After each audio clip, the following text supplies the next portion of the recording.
Muito bem. Adoro essa a música, essa apresentação, me toca assim na alma. Bom, voltando então, né, para essa construção aí do céu para a terra. Se a gente lê Peter Marshall, ele vai dizer que a astrologia expande ciência e arte. Ou seja, tem uma polêmica, né? É arte ou é ciência? Até hoje, a ciência materialista diz que não é ciência, chama de pseudociência. Mas, independente se é ciência ou se é arte, ela conecta muitos saberes.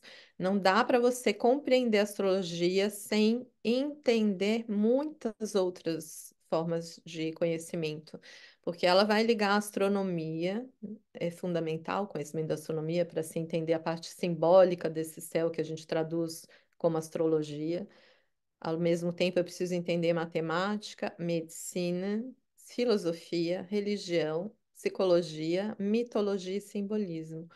Então, são uma combinação de saberes que, para se compreender a astrologia, eu teria que dominar tudo isso. Óbvio que a gente pega tudo já mastigado, né? Então, o aluno vai entender, vai aprender o que que é signo, planeta, casa.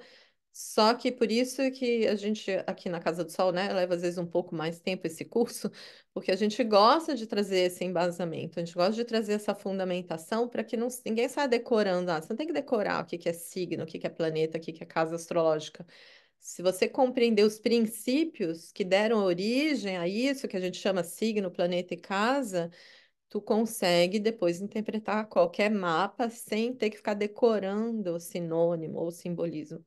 E esse é o principal, né? Entender da onde se construiu esse símbolo. Como é que chegaram à conclusão de que esse pedaço do céu, né, que a gente chama de Áries, quando os planetas passam nessa faixa da eclíptica, que tem 30 graus, que a gente deu um nome de Áries, acontecem determinadas coisas aqui na Terra. Essa é a construção que eu pretendo fazer com vocês, né? Para que a gente consiga entender a cosmologia por detrás do princípio da astrologia. Então, se a gente volta para aquele ponto início, onde do caos surge algo, face, luz, fiat, lux, né? A gente tem muitas maneiras de compreender esse início, ou compreender tudo que esse céu faz, que atua sobre nós na Terra.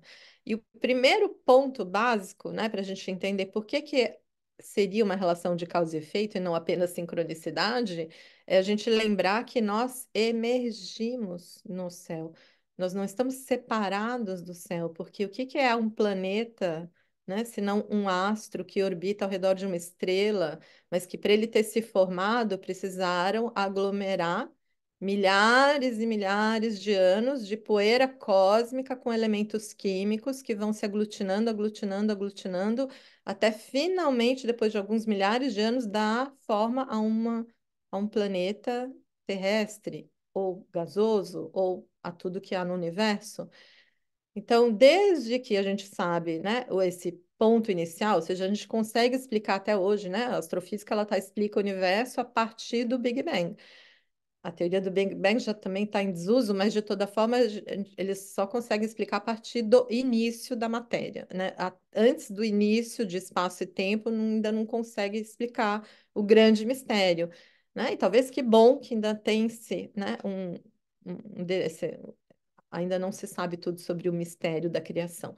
Mas a partir do momento que houve essa explosão original, ou a partir do momento que existe, né, surge algo como átomos, né, no universo, aí dali para frente ele já consegue explicar tudo. Mas então a gente pega dali, né? Ou seja, vamos partir desse início onde surge algo, ou seja, surgiu na verdade, um princípio de expansão de energia, porque tudo vai acontecer, todas as formações dali para frente tem a ver com esse universo que se expande, né, gera calor, calor é expansivo, essa expansão vai disseminar muita energia, e aí existe um princípio de atração, uma força que os gregos chamam de eros, né, o princípio da atração que a gente vai chamar de gravidade, e a gravidade e o princípio de atração faz com que essas moléculas se aproximem, e quando elas se aproximam, então o universo todo vai se contraindo, e aí quanto mais próxima, mais elas vão se comprimindo, até que elas se chocam e acontece uma nova explosão, Esse nome eles dão de fusão nuclear. Então, quando acontece uma fusão nuclear entre duas moléculas, elas se chocam, se explodem, e dessa explosão surgem novos elementos químicos. Então, desde o hélio, hidrogênio, tudo vai se comprimindo e depois se expandindo. Então, é o eterno yin e yang do universo que vai dando origem a todos os outros elementos da nossa tabela periódica. Então, a gente pode colocar, né, essa nossa origem estelar, ou seja, a Terra, ela isso. Não é à toa, né, que o Carl Sagan, lá na década de 70, já falou que nós somos pó de estrelas, porque não existe nada nesse planeta que não tenha dado origem a partir da morte e nascimento de muitas estrelas. Até porque o sangue dos nossos, né, o sangue, o ferro do nosso sangue não teria sido possível de existir se não houvesse estrelas muito maiores do que o nosso Sol para gerar um aquecimento, uma fusão nuclear tão grande a ponto de fundir o ferro, porque o ferro ele não se forma em baixas temperaturas, precisam temperaturas e pressão altíssima. Tamanha que no nosso Sol não se forma ferro. O Sol, nossa estrela central, não dá origem ao ferro. Precisam estrelas muito maiores do que o nosso Sol. Por isso que ele foi, lá na década de 70, já falou: olha, tudo que existe nesse planeta, tudo, né, o carbono dos nossos ossos, o ferro do nosso sangue, foi produzido no núcleo de estrelas muito maiores que o nosso Sol.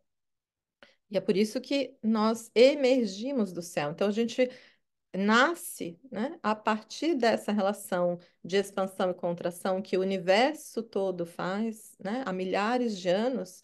Então, como que a gente vai imaginar que nós estamos separados do céu se tudo que deu origem ao nosso planeta e depois ao ser humano se formou a partir desse nascimento e morte de milhares de outras estrelas? Então, eu poderia dizer que tudo começa, né, nesse movimento de hélio e hidrogênio se aglutinando, formando massas microscópicas, depois explodindo e disseminando poeira cósmica com muitos outros elementos, até o momento em que o nosso Sol surge, e aí ele começa a aglutinar a poeira cósmica à sua volta e vai dar origem aos planetas do nosso sistema solar. Mas a gente também pode contar isso de maneiras muito mais poéticas, se a gente começa a usar a mitologia de muitos povos. Quando a gente ouve as histórias, né, originais, essa mitologia que conta da origem das coisas, que o Mircea Eliade vai chamar de mitos imagéticos e não imaginários, que são os que vão de cima para baixo, ou seja, que dão conta de explicar a origem das coisas, a gente encontra a mesma história que a ciência nos conta hoje, ouvindo os mitos dos povos antigos. Então, por exemplo, no hinduísmo, eles vão dizer que tudo começa numa grande respiração. O que que é uma respiração, senão movimento de exalação e inalação? De novo, a expansão e a contração do universo. Então, só que eles vão dizer é Brahman respirando. Então, algo como uma fonte criadora, né, que vai por essa respiração, exalação, inalação, expansão, contração, vai gerar todas as coisas do universo.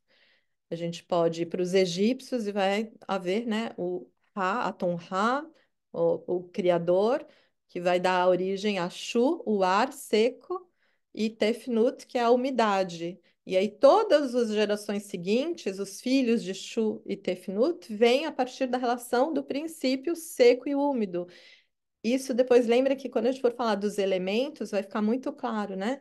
A formação do fogo, terra, ar e água, a partir desta relação de quente, seco, frio e úmido, que é como tudo no universo se relaciona. Na verdade, o tempo inteiro a gente está falando de cosmologia e depois traduzindo isso num símbolo que na astrologia vira, o fogo, terra, ar e água. Mas o que que é esse fogo, terra, ar e água que dá origem aos signos, planetas e tudo que a gente explica no mapa? Na verdade, é essa relação que é uma relação de formação do universo. E como nós emergimos dentro disso, e a partir disso, isso está implícito no nosso corpo, no nosso DNA. Nosso DNA conta a história do universo. A gente estudar o carbono, né? Ou seja, só estudar uma ossada, que tu descobre, né, toda a origem do universo a partir daquilo que ficou impregnado nos nossos ossos. E por isso que esse céu interfere sobre a nossa Terra, ou seja, o nosso corpo aqui na Terra, porque nós não estamos separados de nada disso, nós nascemos, né, a partir dessas múltiplas expansões e contrações e fusões nucleares e produção de tantos outros elementos. Então, assim formaram-se as estrelas. A gente sabe que as nebulosas são o berçário das estrelas, então ali se formam novas estrelas. Quando elas morrem, elas explodem e geram essas, né, toda essa poeira cósmica, esses milhares de elementos químicos que são espalhados e depois vão ser, pela lei da gravidade, atraídos por outra estrela, e aí começa a se aglutinar e ali formam-se outros sistemas solares. Então, galáxias, sistemas solares, planetas, estrelas estão sempre nesse padrão de nascimento, desenvolvimento, morte, né? E a cada morte surge milhares de outros corpos espalhados pelo universo. Então a gente está sempre, na verdade, percebendo esse ciclo. Nós fazemos parte desse ciclo de nascimento, desenvolvimento e morte das estrelas. E é por isso que toda essa história está impressa no nosso corpo e a gente responde em ressonância a isso. Então, aí a gente tem que, por isso, se a gente não estuda outras áreas do conhecimento, a gente não consegue explicar a astrologia. E aí parece que é uma crença, né? As pessoas levam a astrologia como uma crença, sei lá o quê, religião. Ah, eu acredito. Não tem nada, não tem que acreditar em astrologia. Tem apenas que estudar ciência. Se você estudar ciência, vai entender o que que é princípio de ressonância, o que que é princípio da não localidade. Hoje a física quântica consegue dar conta de explicar por que que duas partículas que num momento, ou seja, se houve um nascimento em comunhão, depois tu pode separar elas a distância que for, que onde uma ecoa, a outra vai responder. Então, se eu sou parte de toda a formação do universo, se eu sou poeira de estrela, literalmente, como que um movimento no céu, né, cósmico, não vai ressoar em mim se eu faço parte do cosmos, se eu nasci a partir dele? Esse é o ponto. Então, hoje a gente consegue já explicar muito mais, porque a ciência já evoluiu um pouco mais e já conseguiu explicar o princípio da ressonância e esse princípio de não localidade entre as partículas. No passado, talvez ficasse mais dentro da filosofia, né, desse paradigma da sincronicidade. Na verdade, se chamava princípio de correspondência, né, que isso veio lá do Egito com Hermes Trismegistus. Então, o Egito trouxe muita compreensão dessa cosmologia, mas os nomes eram outros, porque a ciência materialista ainda não tinha evoluído tanto para dar conta de explicar isso, que hoje a gente fala como se fosse a coisa mais simples do mundo. Mas por muito tempo passou a ser um mistério, né? Por que que um planeta se movendo no céu gera um acontecimento aqui na Terra? E nós estamos, nós respondemos em relação a isso.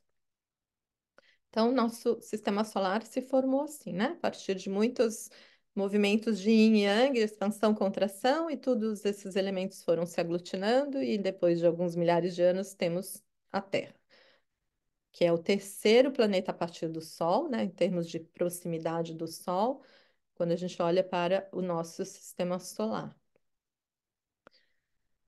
E aí a gente tem que chegar um pouco mais perto, né? Do ser humano mesmo. Então, se a gente sai desse ponto em que a Terra se formou. E aí, o que que aconteceu a partir disso? Estávamos no período pré-cambriano. Vamos lembrar um pouquinho de história? Então, a gente tem a formação da Terra, que aconteceu mais ou menos 4,5 bilhões de anos atrás. E daí, esta bola incandescente começa a resfriar, né? Aí, conforme ela vai resfriando, vai se formando a crosta terrestre. Aí a gente tem o início das rochas mais antigas, né, que vão contar da história, né, desse planeta.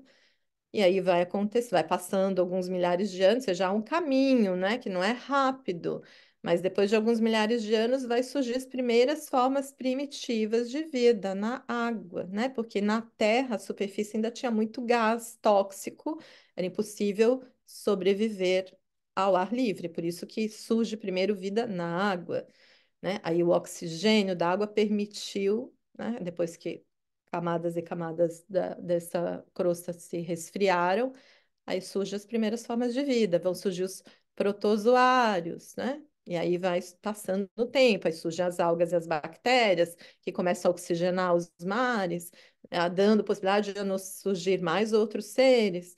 E aí vai surgir trilobitas, depois as rochas vão se sedimentando, daí finalmente, 500 milhões de anos atrás, surgem os peixes. Aí depois vão surgir plantas. E aí o Darwin consegue explicar muito bem essa evolução das espécies, né? Então, acontece por uma necessidade, né, de sobrevivência, onde o mais apto, né, vai sobrevivendo e vai se adaptando. Então, a adaptação para a sobrevivência faz com que as espécies evoluam. Ou os peixes começam a sair da água, né? Começa a perceber que agora já tem vegetação, então eu não preciso mais ficar só debaixo da água. Aí vai vir os anfíbios, que ficam na água e na terra. E aí, depois de um certo tempo, evolui um pouco mais essas espécies, vão surgir os répteis, que daí só ficam na Terra. Dali para frente, mais 250 milhões de anos, e vão vir os mamíferos. Por que que eu estou contando tudo isso, né? Eu já podia chegar de cara no ser humano, mas porque para vocês perceberem que nada está separado, se você começa a estudar o movimento do Sol, porque nada no universo está parado, na verdade tudo está em movimento e o movimento é espiralado. A gente tem os nossos planetas que orbitam ao redor do Sol e a gente estuda principalmente eles porque eles é que estão mais próximos de nós, então parece que a atuação é mais direta, né? Então a gente compreendendo do Sol a Plutão, parece que a gente entende essa relação de céu e terra mais proximamente. Mas se a gente vai um pouco mais adiante, a gente percebe que o Sol também não está parado, o Sol ele também orbita ao redor de uma estrela maior que ele, que é Sirius, né? Então ele tá orbitando ao redor de Sirius. Acho que é Sirius, se não me engano, eu sempre esqueço um pouco a ordem dessas estrelas, mas essa estrela também está orbitando ao redor do centro da galáxia, e assim vão, né? Cada sistema orbitando em torno de um pouco maior, que tem uma força gravitacional que atrai com que aconteça essa órbita. E quando você começa a estudar cosmologia, ou seja, começa a estudar o universo, não sair do nosso planetinha e parar de olhar o mundo só a partir do nosso ponto de vista mínimo e limitado, tu começa a perceber que cada vez que o Sol completou um quarto de volta ao redor dessa estrela maior, ou seja, se eu ponho ele como, né, orbitando o centro da nossa galáxia, na verdade, o tempo que ele leva para fazer uma volta completa, que é um ciclo do nosso Sol, cada vez que ele andou um quarto dessa roda, aconteceu uma mutação aqui na Terra. Porque, obviamente, tudo tem a ver com os princípios de termodinâmica de cinemática. A relação da Terra ao redor do Sol nos trouxe as quatro estações, né? Ou seja, dependendo do ponto de luminosidade e calor que a Terra recebe em relação ao Sol, a gente tem primavera, verão, outono e inverno. Mas o Sol, em relação a uma estrela ainda maior, também faz isso. Ou seja, todo um equilíbrio termodinâmico do universo depende desses ciclos. E a cada vez que o Sol encontrou um ponto equidistante aí na galáxia, na sua volta ao redor do centro da galáxia, na Terra aconteceu uma mutação. Só que a gente não percebe, porque a gente está aqui há quantos anos, né? Pouquíssimo, nada, né? Em termos de menos ainda em relação à constituição do universo. Mas se a gente estuda, né, olhando o plano e o panorama bem mais amplo, tu vai perceber que mais ou menos a cada 250 milhões de anos há um turning point, há uma mutação. Então aconteceu isso quando a Terra saiu desse lugar, né, onde só existiam os peixes, e de repente passa 250 milhões de anos, surgem os mamíferos. E depois de 250 milhões de anos, surgiu Sapiens, quer dizer, vai surgir o homem de Neandertal, né? Depois vem o Homo habilis, depois vai vir o Sapiens. Mas, enfim, o ser humano, esse homem em pé, né, que para e olha para o céu e busca compreender a sua origem, né, e quer conhecer do mistério, ou pelo menos começa a imaginar, levou mais ou menos 250 milhões de anos, ou seja, um, um quarto da roda que o Sol faz em volta do centro da nossa galáxia. E isso tudo só para mostrar que nada está separado, ou seja, é uma ilusão que a gente está separado do céu. E é por isso que eu gosto tanto de estudar astrologia, porque você começa a dar conta de entender a sua relação dentro desse universo. porque nós fazemos parte de tudo isso, né? Então, se a gente vai acompanhando essa evolução das espécies, né, que levaram alguns milhões de anos até surgir um homem, né, o que a gente chama de o homem em pé, na verdade, isso está intrinsecamente associado com o movimento do nosso Sol, da nossa estrela, que a Terra gira ao redor do Sol, mas o Sol também está girando ao redor de outra estrela. E esse giro gera termodinâmica diferente a cada determinado número de milhões de anos. E isso faz as mutações. Até que na última aconteceu o ser humano, né? Vai saber daqui 250 milhões de anos que vai acontecer, que será que vai surgir, né? Como uma mutação nova, uma nova espécie, talvez, que apareça aqui no planeta. Então, né, só para resumir, ou seja, como somos poeiras de estrelas, nossos corpos vão consistir dos mesmos elementos químicos e nossas atividades são guiadas pelas mesmas leis universais. Então, nós não estamos separados das leis que atuam no universo, quer a gente goste ou não, né? A gente vai crescer, nascer, desenvolver e morrer, e esse ciclo é eterno. Então, desde uma estrela, né, tudo no universo possui um ciclo de vida, desenvolvimento e morte. Desde a formação de uma estrela até a formação de um ser humano. Sempre acontecem das mesmas maneiras, dentro das mesmas leis. Essa é a beleza, né? Quando a gente começa a perceber essa relação e até a sincronicidade aí do céu com a terra. Mas agora chegamos na Terra. Então, ok, e aí? Como é que a astrologia se desenvolveu? Como é que essa astrologia, essa arte de olhar para o céu, entender o que que eu tenho que fazer nesse ano de 2024, que o ano tá bom para isso ou para aquilo, como que isso chegou até nós, né? E aí a gente tem que andar um pouquinho mais de novo na história, lembrando que o tempo inteiro da observação do mundo natural. Então, a astrologia, por isso que eu falo, não precisa decorar, precisa só compreender a lógica por detrás da história, porque todo o conhecimento parte desse homem que busca compreender o céu e quer entender, né, e quer sobreviver aqui embaixo também a partir desse céu, e começa a buscar uma compreensão desses ciclos a partir da observação da natureza. Então, todo o simbolismo astrológico ele é construído a partir da observação da natureza e do mundo natural. Então, mais ou menos, né, 100 mil anos atrás, 150 a 100 mil anos atrás, que é onde hoje, né, assim, a última ossada que foi encontrada foi o Tomé, que até um tempo atrás era a Lucy. Vocês assistiram aquele filme Lucy com a Scarlett Johansson? Maravilhoso filme. No filme aparece a Lucy, né? Não sei quem assistiu o filme, uma hora ela encontra a Lucy, né? Faz aquela cena que parece o retrato lá dos Zeus com o Prometeu. É bem super inspirado o diretor do filme, que ela regride assim e vai até o primeiro macaco homem, né? Que ela ali literalmente era a Lucy. A Lucy foi o nome que deram para a ossada que foi encontrada na África, que seria o hominídeo mais antigo que se tinha notícias nesse planeta. Mas passado uns anos depois daquele filme, encontraram outro, né? Que é o irmão da Lucy. Então temos o Tomé. Tomai, não sei como que seria o nome em africano, mas em português a gente vai chamar de Tomé, né? Então, o Tomé hoje é a ossada mais antiga que se sabe que existe de hominídeo aqui nessa terra. Então, esse ser, né, que fica em pé, em algum momento da sua existência, ele começa a migrar. Por que que ele migra? Né? É só lembrar do ciclo das estações, porque chega um momento em que vai esfriar, ou não vai ter o que comer, né? Então, ele era um coletor. Então, assim, enquanto tem comida, a gente fica, começa a né? Começa a faltar comida, porque as temperaturas vão mudando, e aí, de acordo com a estação, vai começar a morrer tudo para poder renascer na primavera, então esse homem precisa migrar. Então, enquanto ele era um coletor, caçador, ele vai ter que acompanhar o ritmo da natureza para sobreviver. Então, no verão, né, eu colho tudo porque a natureza é farta, eu tenho que comer. Quando vai chegando o outono, a natureza morre, tudo vai se definhando, não vai ter comida. Então, é melhor eu migrar. E aí, para não viver no inverno, congelar aqui de frio, ou para ficar sem alimento, porque no inverno tudo, a natureza inteira está morta, está tudo, né, encolhido, Só na primavera que a vida volta a fluir.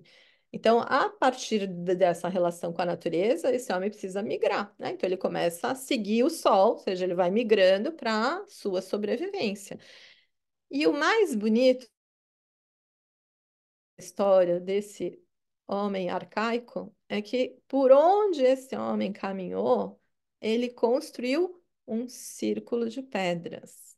Então, hoje se tem o registro de Göbekli Tepe na Turquia ser o mais antigo de todos os círculos de pedra que existem no mundo. Mas não foi só Stonehenge, né? Porque todo mundo conhece Stonehenge. Ah, Stonehenge, o círculo de pedras. Tá, mas esse homem construiu em todo o universo. Todo o planeta tem em algum lugar um círculo de pedra. Ou seja, onde esse homem arcaico passou, ele construiu um círculo de pedras, porque esse círculo de pedras, ele é colocado de forma a que eu entenda quando é que, dependendo da incidência da luz solar, naquelas pedras, ele sabia reconhecer os equinócios e os solstícios, porque o calendário dele se regulava com o céu.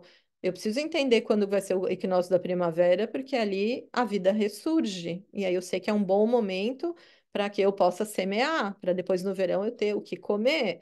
E quando chega o equinócio de outono, né, por conta da relação do Sol com essas pedras, eu sei que o Sol está tendo ali naquele ponto específico, e eu tenho dia e noite exatamente iguais, agora vai inverter a relação da luminosidade, da escuridão aqui na Terra, e eu sei que vai começar a esfriar, ou eu sei que vai começar a faltar alimento, então já está na hora de me prevenir, guardar, armazenar ou migrar, enfim, para aguentar o inverno.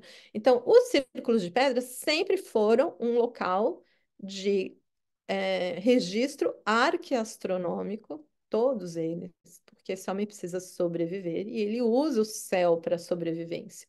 Então, posso pensar em Cremeleque dos Almendres em Portugal, tem Stonehenge, a gente tem Göbekli Tepe na Turquia, tem Oya no Japão, enfim, por onde você for nessa terra, né, existiram, né, muitos círculos de pedra. Então, esse homem arcaico, ele foi migrando, né, para sua sobrevivência, espalhando-se, né, e trocando conhecimento, espalhando esse conhecimento, mas de toda forma sempre que ele migra, ele chega em algum lugar. O mais interessante é que se você vai estudar que lugares são esses onde se colocam esses círculos, sempre são lugares áridos, afastados, em geral lugares mais secos, porque para se observar o céu, eu não posso ter muita umidade, né? A umidade gera nuvem e aí o céu fica nublado, não dá muito legal para ver estrela. Então é interessante porque sempre são lugares áridos, onde vai ter um céu sempre muito aberto. Por isso, regiões desérticas sempre são as mais escolhidas. Oriente Médio, se você vê, sempre escolhendo lugares onde o céu era mais facilmente visível para se observar essas estrelas. E duas coisas ele foi construindo ao longo desse caminho, né?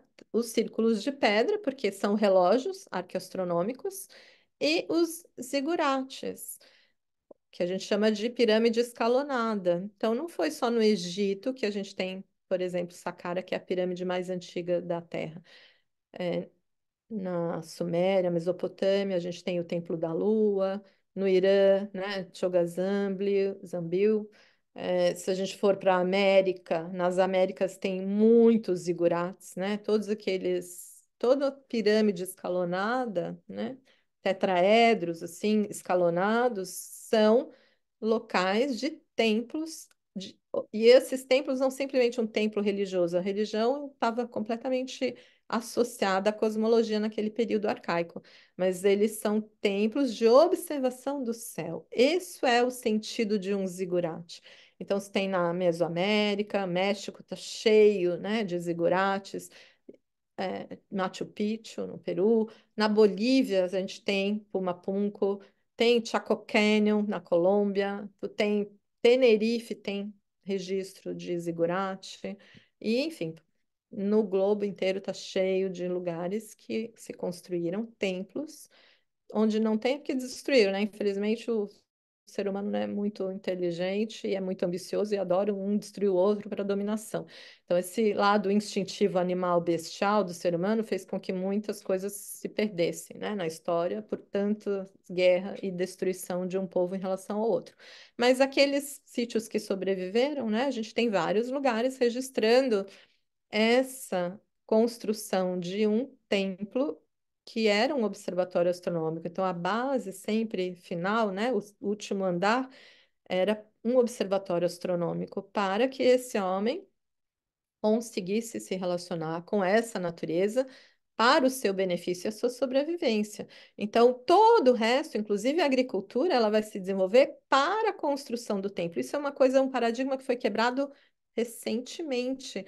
Se alguém aqui leu Sapiens, né, o Yuval, ele vai defender muito essa ideia, porque a gente até há pouco tempo atrás acreditava que a religião surgiu depois da agricultura. Então, o homem começa a cultivar a terra e tal, e depois ele vai erguer um templo para, sei lá, né, por essa relação de querer se religar com o céu de novo, e aí as religiões todas que foram surgindo. E depois de muitos anos pesquisando, principalmente com a história do Göbekli Tepe, ele chega. Ele fala assim, é o oposto, porque normalmente esses templos, eles não foram construídos em lugares que tinha agricultura, não eram lugares cheios de vegetação e cheio de cultivo.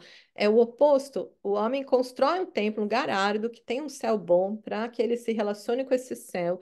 E para que o templo possa ser construído, ele vai ter que plantar trigo para ter pão, para alimentar um monte de homem que está construindo o templo. Ninguém iria ficar tanto tempo num lugar tão árido, com tão pouco recurso, se não tivesse um intuito religioso que unisse todos eles. Então, ele fala que a religião, esse espírito, né, de integração, de querer entender a sua relação no universo, fazia com que esses homens ficassem em torno de uma mesma meta, que é vamos construir esse templo, para que a gente não perca essa relação, ou para que a gente, né, tenha respostas, né, do sentido da existência, sei lá o quê, mas é por conta da construção do templo é que se começa a plantar para poder alimentar os construtores do templo. E daí começa a surgir a agricultura, né? E isso é a coisa mais linda quando você começa a estudar a história e perceber o, o, a importância da astrologia para tudo isso, porque no fundo todos esses templos eram observatórios astronômicos, ou seja, a astrologia não é à toa que é a primeira ciência da humanidade. Tudo começou a se desenvolver a partir disso, até mesmo a matemática e a arquitetura, porque para construir templos foram as primeiras obras da humanidade foram construídas. O que que é Saqqara no Egito, 2.650 anos antes de Cristo? Uma pirâmide escalonada que é, no fundo, um templo de conexão de céu e terra. E todo o resto vai se desenvolver a partir dessa relação, né? Então, Senegal, então a gente vai encontrar vários lugares onde esse homem construiu ou colocou, levantou umas pedrinhas. Você vê que essa região não é uma região cheia de monolitos, né? E aí, de repente, você vê no Senegal, até no Senegal, tem um círculo de pedras para que esse homem consiga se relacionar bem com esse céu e com essa natureza. Aí a gente tem Göbekli Tepe na Turquia, Stonehenge. Kalanes Stones, para quem já foi na Escócia, é uma das Ilhas Hébridas, Lewis, tem um círculo. Ah, é divino esse lugar, muito forte a relação com a energia em Kalanes. Chaco Canyon no México, né? E todos esses zigurates. E para quem não sabe, né, também é interessante a gente saber o nome, o significado, né? O que que é um zigurate? Quando a gente vê uma pirâmide escalonada. Então, a Babilônia era famosa por esses templos. Em Sumério, eles chamavam de Etmenanki. É uma expressão que significa templo da fundação do paraíso na terra, ou templo do céu, ou templo da relação do céu com a terra. Enfim, a tradução, né, do nome. E, na verdade, todos esses em degraus são a mesma história. Na verdade, é esse homem buscando essa correlação e buscando compreender o céu para poder se posicionar melhor aqui na Terra, ou até para sobreviver na Terra. Porque o início da astrologia ela é muito ligada à sobrevivência mesmo. Tanto é que a primeira fase da história da astrologia a gente chama de agricultural, porque esse homem usava o céu para saber as estações, o momento de plantar, de colher, de vender, de, enfim, de migrar, inclusive, para a sobrevivência. Só quanto mais essa civilização foi se desenvolvendo, os outros necessidades foram surgindo. Começam a haver disputas, guerras, e aí, para sobreviver militarmente, começa a se usar o céu para prevenir os períodos de guerra, de praga, de escassez. Tanto que a meteorologia saiu da astrologia. O astrólogo no passado ele era um meteorologista, porque ele observando a natureza e prevendo momentos de grandes catástrofes, ele preveniu o povo de migrar ou abandonar aquela região ou ir para outra, que vai vir uma grande catástrofe. Então, ou mesmo uma grande tempestade, ou, enfim, muito tempo de seca ou tempo de chuva longa demais, que aí vai estragar ou vai atrapalhar as colheitas, enfim a sobrevivência ela estava muito associada a esse conhecimento da natureza, daí a meteorologia e aí a astrologia. Tudo estava interligado, não tinham se separado essas matérias, né? Ou seja, o conhecimento não estava dissociado, porque ele era inteiro, integrado, esse homem ele dava conta de entender e explicar muita coisa da natureza. Então a gente tem na Índia, né? A gente vê Chichen Itza, no México, até chegar, né, em Saqqara. Só que o que eu quero trazer para vocês, como esse princípio, né, ainda começando, início da história da astrologia, lembrar que Saqqara é um ponto, na verdade, o Egito, ele tem uma importância enorme para o desenvolvimento da astrologia no Ocidente. Porque a gente também tem que lembrar que existem várias raízes desse conhecimento que a gente chama astrologia. A astrologia chinesa do Extremo Oriente, ela é bem diferente da astrologia da Índia, né, védica, que também é diferente da astrologia ocidental, que é diferente da astrologia taoísta, enfim, tem várias vertentes. Mas principalmente a gente tem uma vertente ocidental, né? A astrologia indiana, ela tem muito em comum com a nossa. Dizem que por conta do período que Alexandre o Grande conquista conhecimento e cultura ali, ele preserva muito também a cultura da Índia, dos povos todos que ele conquistou, né? Ele tentou preservar o conhecimento e não destruir a cultura local. Ele gostava disso, essa é uma grande qualidade, digamos, né, do Alexandre o Grande. Mas daí dizem que talvez por conta disso tem tantos termos em comum da nossa astrologia ocidental com a oriental, com a védica especificamente, que são trabalham com os mesmos planetas, os mesmos signos, 12 casas, só que o ponto de vista deles é bem diferente. Eles são orientais, nós somos ocidentais, eles focaram no céu heliocêntrico e nós focamos no zodíaco tropical, que tem a ver com um ponto de vista geocêntrico. Então, não são duas astrologias diferentes, ou uma que anulou a outra, ou uma melhor que a outra. São pontos de vista diferentes do céu. Eu calculo um mapa a partir de um ponto de vista geocêntrico. Essa é a astrologia ocidental. As astrologias orientais, em geral, elas são heliocêntricas, elas estão olhando para o céu a partir do Sol e não a partir da Terra. Ou elas não estão levando em consideração o movimento precessional da Terra, que faz com que a gente chame de zodíaco tropical.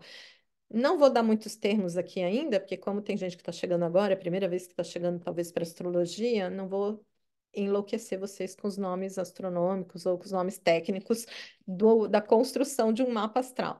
Mas só para vocês entenderem que, no fundo, tudo é a mesma coisa, né? Só o ponto de vista em relação a esse céu é que é um pouco diferente, daí os cálculos serão diferentes, a interpretação é diferente, mas chega-se no mesmo lugar. Ou seja, são complementares, opostas e complementares. Mas, para contar um pouco dessa nossa astrologia, porque obviamente que eu vou focar na astrologia ocidental, porque é essa que mais eu domino e é essa que nós vamos estudar, a gente não tem como não falar do Egito, porque por mais que a gente tenha se apoiado na Grécia, e talvez o grande corpo científico e de parte teórica da astrologia ocidental se deva aos gregos, principalmente do período helenista, A gente tem que lembrar que o período helenista se apoiou no Egito, né? Porque onde é que surge a astrologia helenista? Ou onde é que surgiu o helenismo? Começa com a morte do Alexandre, 332 a.C., até a morte da Cleópatra, foi a última dos Ptolomeus, no Egito, que ela morre no ano de 30 antes de Cristo, né? Então, de 332 a 30 antes de Cristo é o que a gente chama de período helenista, onde o mundo inteiro, né? Quem é que governava o mundo? Egito, mas daí a gente está num período em que a Grécia vai dominar o Egito, com a história do Alexandre que conquistou ali. Quando o Alexandre conquista o Egito, ele funda a Alexandria, no Egito, depois várias Alexandrias, né? Porque ele era bem ególatra. Ali ele pôs como um centro, porque aquela região, aquele país havia já encontrado um desenvolvimento científico imenso, acima de qualquer outro povo até então. Por isso, ali se funda a Biblioteca de Alexandria e a biblioteca vira o centro cultural do mundo inteiro. O mundo inteiro ia para aquela região e queria os maiores cabeças, né, da humanidade queriam estar em Alexandria para beber daquela biblioteca que concentrava o conhecimento do mundo inteiro ali. Então, a- o helenismo ele se desenvolveu, na verdade, no berço da civilização egípcia. E muitas vezes a gente esquece isso, né? E fica dando só aos gregos todo o mérito de tudo que se desenvolveu a partir dali. Mas os gregos aprenderam com os egípcios, né? E talvez porque o Egito está na África, eu sei que a civilização ocidental tem um preconceito gigantesco, acho, com aquela região, ninguém quer lembrar ou ninguém menciona, né? A África é sempre esquecida, banida. Principalmente quando se fala de conhecimento. Tanto é que a Cleópatra mesmo foi a precursora da anestesia. Ela pesquisava um monte, inocular veneno de cobra. Ela fez milhares de pesquisas científicas. Ela era uma baita cientista. E quando é que se dão crédito a Cleópatra, ao período helenista, para desenvolver várias vacinas e vários, principalmente antídotos para cobras, né, para mordida de cobra, etc. e tal. Ela pesquisou muito e eu tenho quase certeza que ela foi uma precursora da anestesia, né? Tanto que a morte dela dizem que tem a ver com isso, dela não estar toda enrijecida quando encontram ela, ela morre com uma picada de cobra.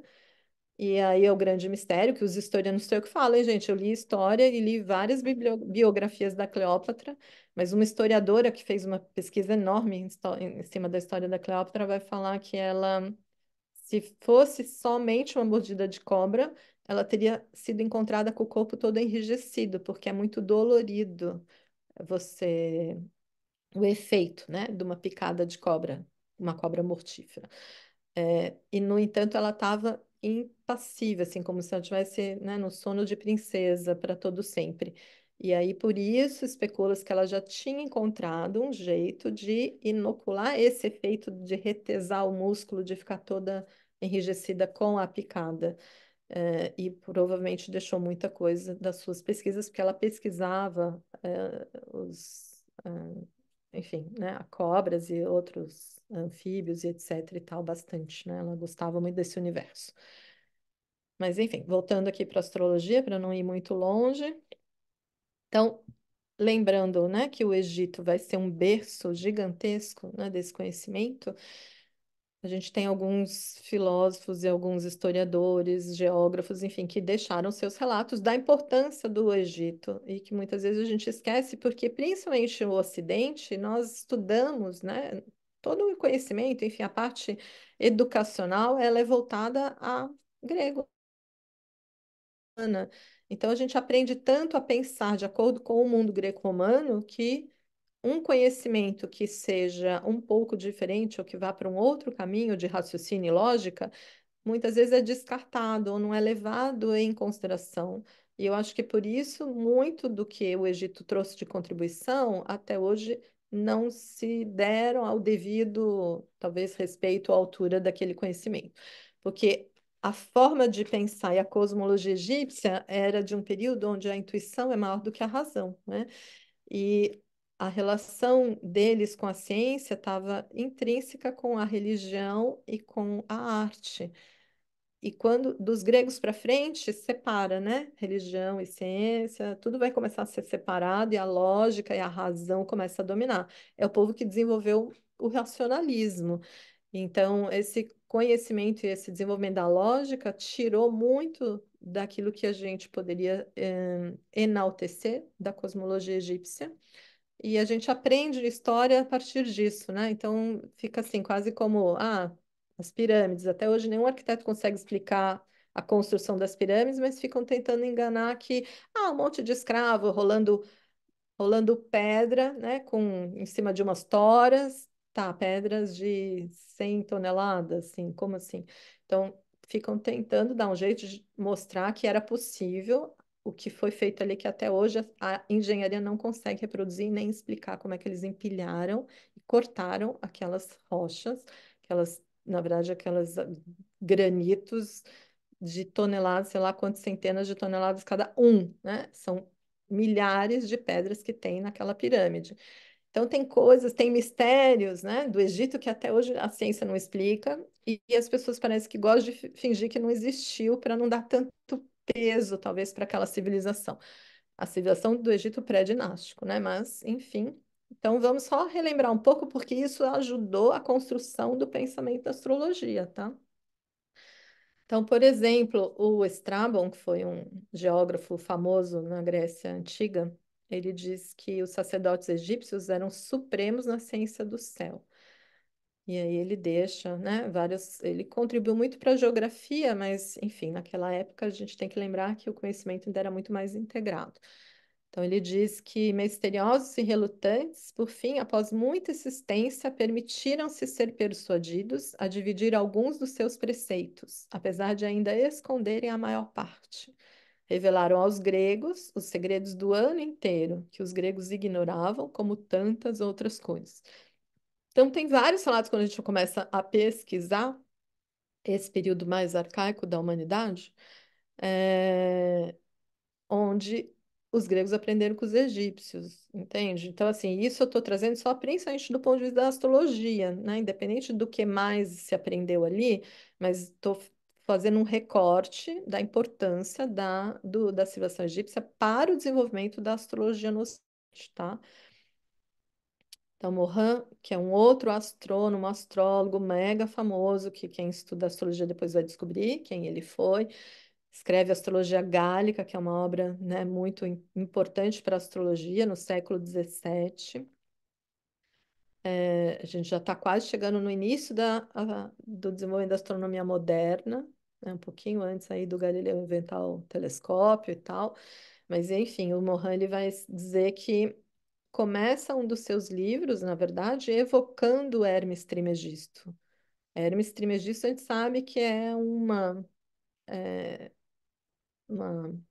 como é que fala, um sincretismo do Hermes grego, né, que é o deus inventor da escrita, da palavra, né, o negociador, enfim, mente concreta, com Hermes, com o Thoth, né, Thoth aqui, que é esse que parece uma íbis, a cabeça de íbis, homem com a cabeça de íbis, que foi o deus para os egípcios, associado à invenção da escrita, dos hieróglifos, do conhecimento e etc, etc. Esse sacerdote, grão-vizir, enfim, do Egito, chamado Thoth, que depois foi endeusado, né, como Thoth ou Tehut, na relação no sincretismo Grécia-Egito, vira Hermes Trismegistus, ou Hermes o três vezes magistral, ou três vezes grande, porque foi um grande conhecedor, ou um grande mago, filósofo, médico, enfim, ele tinha um conhecimento, um arcabouço de conhecimentos tamanho que deixou um compêndio de obras, né, chamado Corpus Hermético. O Corpus Hermético, na verdade, já é apoiado nas cosmologias egípcias com intervenção dos gregos nesse período helenista. Mas, de toda forma, né, a obra e a envergadura daquilo que o Hermes deixa para a humanidade, Hermes, Toto, enfim, que depois se tornam os textos herméticos, foram estudados por muitos astrólogos e muitos filósofos que passaram pelo Egito no período principalmente do desenvolvimento da cultura helenista, porque era o Egito onde os gregos tinham dominado, né? Depois vão vir os romanos, vão destruir tudo aquilo, vão querer eliminar, daí vai surgir o cristianismo, vão destruir todos os templos, enfim, a história é feia, mas a gente não pode esquecer dessa contribuição. Esse é o que importa para a astrologia. Então, a gente sabe que em algum momento, muitas das principais cabeças que escreveram, que desenvolveram o pensamento astrológico, beberam no Egito antigo. A gente sabe que Platão adorava o Egito, Sócrates, não sei se Sócrates, mas Pitágoras com certeza bebeu do Egito. Muitas das figuras centrais de desenvolvimento, né, da filosofia grega bebiam, iam sempre para o Egito. Assim, o Egito, tanto que eles chamaram de chamado de Kem, né? O Kem é a Terra Negra. O egípcio em si não chama o lugar de Egito, né? Egito é o nome grego daquela região que os gregos deram para aquela região, que significa o mistério. Era a região dos mistérios. E aí, tantos gregos importantes foram beber desses mistérios e depois traduzir esse conhecimento com lógica, né? E aí vai surgir muitas das obras helenistas a partir disso. Então, o Mohan, por exemplo, né, começa um dos livros evocando Hermes, o que provavelmente significa uma influência, ainda que tardia, dessas ideias, dessa cosmologia egípcia para o pensar astrológico, já quase na contemporaneidade. Então, ou seja, não podemos esquecer que teve uma grande contribuição ali, né? É claro que muita coisa foi destruída, muito texto queimado, biblioteca foi destruída, então a gente fica sempre com os fragmentos da história, né? Daquilo que se encontra, o que conseguiu ser traduzido. Mas é só visitar o Egito que você começa a reconhecer a grandiosidade de tudo que está naquelas paredes, né? Porque eles deixaram as suas obras todas escritas para todo sempre, quando eles esculpem tudo. Então, conseguir traduzir aqueles hieróglifos, quem sabe daqui a um tempo com essa IA, né? Acho que as inteligências artificiais vão ajudar, quem sabe, a traduzir tudo aquilo que até hoje pouca gente consegue compreender a fundo, né? O que que tem naquelas paredes, já que o hieróglifo era a linguagem do sacerdote. A população egípcia não lia hieróglifo. Uma pessoa comum não compreende o hieróglifo. Esse é o ponto. Por isso que é difícil até hoje ainda interpretar tudo que está ali. Porque um egiptólogo, ele aprende um alfabeto hieróglifo. Então, você vê lá uma águia, e você sabe que a águia é a letra A. E aí você vê duas ondinhas, e eles chamam isso de N, porque as duas ondinhas representam o Nilo. Então é a letra N. Então eu junto a águia e as duas ondinhas, eu vou falar que tá escrito na, né? N-A. Mas é muito diferente você falar de um alfabeto quando você está lendo um ideograma, né? Então hoje eles conseguem traduzir um alfabeto, mas eles não sabem interpretar o ideograma, porque é igual você olhar hoje para o mapa astral, se você é leiga, então você tem um alfabeto ali com vários símbolos, e aí você vai ter o símbolo de câncer, por exemplo, né? E aí, se eu pego uma tabelinha ali de alfabeto astrológico, o símbolo de câncer ao lado está escrito câncer, tá? Toda vez que eu vejo esse símbolo, eu sei que é câncer. Isso qualquer um faz, que é o que eles fazem com os hieróglifos, né? Agora, vai traduzir o que que câncer significa. Sabe quantas palavras eu consigo colocar dentro desse símbolo que a gente chama câncer? Por isso a gente tem que estudar meses, né? Por exemplo, os signos para entender a profundidade do que quer dizer um símbolo dentro de um mapa. A mesma coisa com o conhecimento no Egito. Eu posso hoje pegar uma tabelinha escrito Cleópatra, aqui nessa parede está escrito Ramses. Tá, mas cada um daqueles ideogramas é um universo em si. E só quem era sacerdote, porque o hieróglifo é a linguagem dos sacerdotes, que era a casta mais evoluída abaixo do faraó, sacerdote, sempre, né? Em todas as histórias da humanidade, há uma pirâmide, né? A estratificação do conhecimento abaixo do rei ou né? Ou do imperador, são os sacerdotes, sempre foram a casta dos religiosos, as mais, é, ai, me fugiu a palavra agora, eruditas. E esses é que sabiam desse conhecimento, e esse conhecimento sempre foi um conhecimento hermético, ou seja, velado, não é para qualquer um, não é qualquer um que traduz, não é qualquer um que lê e que interpreta aquilo que está escrito naquelas paredes, ou em qualquer outro livro onde a linguagem é simbólica. Só quem entende o símbolo, quem buscou o conhecimento a fundo, consegue traduzir e interpretar. Tanto que tem muitas chaves para qualquer leitura, porque depende de qual é o filtro que eu faço a interpretação, eu posso pensar em N possibilidades para o mesmo texto. E esse é o ponto, né, do porquê que a gente tem que lembrar de tudo isso, porque quando a gente começa a estudar astrologia, a gente começa a beber dessa fonte.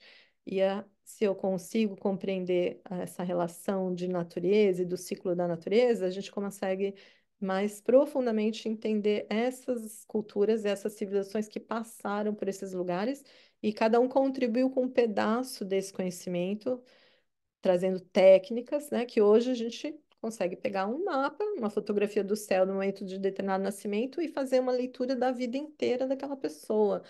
Fala do corpo e da alma. A gente interpreta um mapa em vários níveis. Você consegue falar da persona, do psíquico, do mundo espiritual, até de vidas passadas, se quiser, depende do quanto você vai longe na leitura. Mas enfim, então temos, né, muitas contribuições. Por exemplo, o Kepler também vai fazer uma referência aos egípcios. Ele diz, depois de 18 meses, darará, né, 3 meses do verdadeiro, bababá, estou, a partir desse estudo maravilhoso que começou a brilhar, nada me detém. É um prazer render-me à exaltação inspiradora. É um prazer em escarnecer os homens mortais, admitindo candidamente que estou roubando os vasos de ouro dos egípcios para construir um tabernáculo ao meu Deus a partir deles, muito, muito longe das fronteiras do Egito. Isso ele escreve no Harmonici Mundi, uma das obras dele, né? Então, assim, olha, 1500 a 1600, ele já estava fazendo referência aos egípcios. Então, a gente não pode achar que é qualquer civilização que passou por ali, não é? Então, todos esses, né, demonstrando que as suas ideias, seja Morin, seja o Kepler, seja depois Platão, enfim, muitos homens importantes que trouxeram grandes conhecimentos, né, que mudaram a cabeça da humanidade, quebraram paradigmas, no que as suas ideias desenvolveram-se sob forte influência egípcia e mesopotâmica. No que tange a astrologia especificamente, né, quando a gente vai na história da astrologia, o que é mais comum tu vai ler em todos os livros é que a astrologia vai surgir na Mesopotâmia, entre Tigre e Eufrates, a terra entre os dois rios, não é? A terra média aqui, que é entre o Tigre e o Eufrates. Por quê? Porque foram os sumérios que desenvolveram a escrita. Como a escrita surgiu na Suméria, e ali a gente tem aquela escrita cuneiforme nas tabuinhas de argila, e se encontraram algumas tabuinhas de argila, e essas tabuinhas já faziam referência a uma observação do caminho da Lua, né? O Mulapim, que é um das tabuinhas mais antigas que a gente tem, está no Louvre. Você tem ali, né, os mesopotâmicos anotando o percurso da Lua e comentando sobre 18 constelações e bababá, bababá. Então, a história, então, historicamente, a gente vai dizer, então a astrologia surge na Mesopotâmia, principalmente com os sumérios, depois vai passar para os babilônios, os assírios, enfim, todos esses povos que habitaram a Mesopotâmia desenvolveram a astrologia, nessa observação do céu e anotando o percurso, né, desses astros. Então, eles dizem, dentro de um pano fundo de estrelas fixas, dividindo essa faixa, essa abóbada celeste em três fatias, na faixa do meio, que na verdade é o caminho do Sol ao redor da Terra, o que a gente chama de eclíptica, né? Então, ali, quando a gente olha para a Via Láctea, estou olhando essa faixa do meio no céu, por onde caminhavam 5 estrelas errantes: Mercúrio, Vênus, Marte, Júpiter e Saturno. Então, nessa observação dentro de um pano de estrelas fixas, né? Eles perceberam que algumas se moviam, que hoje a gente chama de planeta. Na verdade, planeta é um termo que significa estrela errante. Então, essas estrelas errantes, né, começaram a ser observadas e começaram a buscar referência, ou seja, qual é a relação toda vez que essa estrela passa no céu, o que que acontece na Terra? Então, na Mesopotâmia, eles faziam um raciocínio de ser isso, então aquilo. Se Vênus está no céu, no lado de tal estrela, então na Terra vai acontecer tal coisa. Essa seria a primeira forma de desenvolvimento de um raciocínio astrológico, quando a gente olha para a história, para esses registros cuneiformes. No entanto, eu vou trazer um paradigma aqui para vocês. Na verdade, assim, eu vou trazer uma informação que é da minha cabeça, claro que não sozinha, né? De ter lido e, e pesquisado, e enfim, de tudo que eu já li e do que eu já busquei, e quando eu começo a raciocinar sobre textos de egiptólogos, historiadores, blá, blá, blá, blá, blá, eu cheguei numa conclusão diferente. Então, assim, pode ser que eu esteja cometendo uma heresia, né, com a história da astrologia vindo da Mesopotâmia, 15 séculos, né? Igual Copérnico falou, gente, sem querer ser arrogante, nem me compara a Copérnico. Mas do mesmo jeito que quando Copérnico falou que a Terra não era o centro do universo e quase foi para a fogueira, né? E Giordano Bruno foi para a fogueira, eu falo, quem sabe eu estou trazendo uma informação que daqui uns 15 séculos vão comprovar e aí vão falar, olha, tá vendo? Ela já tinha falado isso lá atrás, mas ninguém levou muito a sério. Eu espero que a minha hipótese esteja certa, mas pode ser que seja uma heresia, pode ser que seja uma aberração. Mas quando eu penso na história da astrologia, não cai, assim, eu não consigo me convencer que foi da Mesopotâmia para o Egito que se desenvolveu o pensamento astrológico, porque é assim que a gente aprende na escola, tá? E a maior parte dos livros históricos vai falar isso. Surgiu na Mesopotâmia, porque é ali que surge a escrita, então só pode ter começado ali. E depois é que ela foi descendo e invadindo, ou seja, esse conhecimento foi sendo levado para os outros povos. Essa é o que a história conta, mas a história é a partir do que se sabe até hoje, né? Talvez a história tenha que ser alterada daqui a uns anos ou daqui a uns séculos, quando encontrarem mais informação no Egito, que esse é o ponto que eu vou trazer para vocês, do porquê que eu penso que pode não ser bem assim a história da astrologia. Então, a gente tem aqui as bibliotecas da antiguidade, né? Ali que armazenavam essas tabuinhas, você vê que é um blocão, né, de argila, todo cunhado com aquilo que eles chamavam de escrita cuneiforme. E aqui a gente tem registro, esse par, que é no sul, na Mesopotâmia, e a gente encontrou o primeiro épico da humanidade, que é o Gilgamesh, né? Ou seja, a obra Gilgamesh, que é uma obra cosmológica, né, maravilhosa, foi escrita em cuneiforme desde esse período. Então, tem pedaços, né, dessa obra em algum museu. Agora não lembro se é no Louvre ou se é no Metropolitan, sabe que a melhor parte da história está sempre nos museus, né? Mas, enfim, eles já traziam uma relação, né, de conhecimento de cosmologia. Então, claro que tem muita coisa que se deve à Mesopotâmia, aos povos que habitaram a Mesopotâmia. Então, não estou negando o conhecimento que veio da Mesopotâmia, tá? Só estou fazendo, vou fazer um questionamento daqui a pouco para vocês pensarem, será que foi daqui para lá ou de lá para cá? Porque cada vez que se encontra algo pela arqueologia, a gente começa a questionar aquilo que foi contado até então, né? Então, por exemplo, mais ou menos na década de 70, eu acho, não sei se foi 70 ou 80, mas encontraram a Vênus aqui de Lossel, né? Foi chamada de Vênus de Lossel porque ela foi encontrada na França, numa região da Dordogne, e isso é o quê? Uma arte paleolítica, de 20 mil antes de Cristo. O que que essa arte nos conta? Para quem é bom entendedor, porque um leigo vai olhar e vai achar que estão só desenhando uma deusa neolítica. As deusas neolíticas eram cheias fartas, né? Seios fartos, anca larga, mas se você entende um pouquinho de astrologia, tu vai entender que é muito mais do que isso que está retratado na pedra. Esculpiram, né, um feminino, nitidamente dá para ver que é uma mulher, não é? Uma mulher, quando tem uma mulher com seios largos e anca larga, significa que ela é boa parideira, ou seja, ela é fértil, né? Então está mostrando que tem uma mulher fértil nessa escultura aí. E numa das mãos ela está segurando um corno, né? Chama corno de visão, ou um chifre, né? Todo chifre, ou uma meia-lua, é símbolo de fertilidade. Então, ela tem um chifre numa mão e na outra apontando para o céu e a outra aponta para o ventre. Agora, o mais incrível, né, que foi uma baita de um achado arqueológico, essa inscrição aqui na pedra, é que esse chifre, ou esse corno, tem 13 entalhes. Então, tudo isso só para vocês entenderem que já em 20 mil antes de Cristo, ou seja, não existia história ainda, porque ali o conhecimento era só oral, né? A tradição era só de boca para ouvido. Mas já nesse período, esse homem que a gente diz, esse homem pré-histórico, já sabia que num ano, num ciclo solar, existem 13 lunações. Estamos desenhando uma lua crescente, tudo isso é símbolo de lua. Lua, chifre, é sempre um símbolo de fertilidade. E ele está com 13 entalhes, não 12 nem 10, tem 13. Você amplia a imagem, você vê literalmente 13 pauzinhos. Então, esse homem arcaico conta para nós: olha, se você quer entender o ciclo de fertilidade das mulheres, basta olhar para a Lua.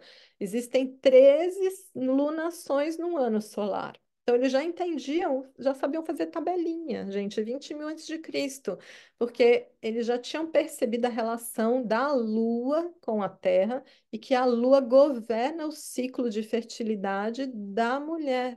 E que se eu acompanho esse ciclo das lunações, eu posso perceber a fertilidade, não só dos animais, né? Que a Lua regula toda a fertilidade da natureza, tanto dos animais quanto do ser humano, porque nós somos animais também, né? Só com um neocórtex um pouco mais desenvolvido.